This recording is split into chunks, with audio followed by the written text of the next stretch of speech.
අද අපි ලෝකේ වැඩිම IQ වගේක් සහිත මිනිසුන් යන රටවල් ගැන කතා කරලා බලමු. ඔයා හිතන්නේ ශ්‍රී ලංකාව මෙතන කීවෙනි තැනට ඇද්ද? ඒක අන්තිමේදීම බලා ගන්න පුළුවන්.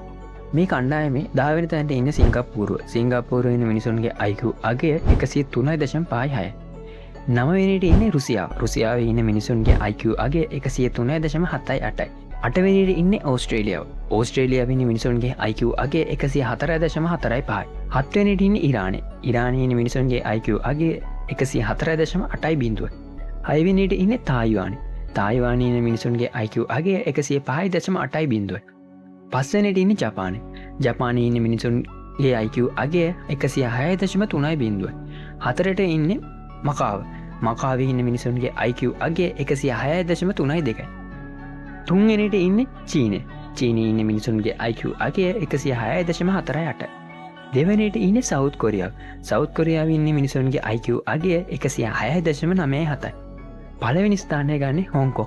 හොංකොං වල ඉන්න මිනිසුන්ගේ IQ අගය 107.73. කලින් තිබූ ශ්‍රේණිගත කිරීම වලදී ශ්‍රී ලංකාවේ IQ අගය 105.7ක අගයක් තිබුණත් නවතම ශ්‍රේණිගත කිරීම වල ශ්‍රී ලංකාව පසු වන්නේ 18 වෙනි ස්ථානයටයි. එනිසා ශ්‍රී ලංකාව පළමු 10 දෙනාගේ කණ්ඩායමේ ඇතුළත් නැහැ.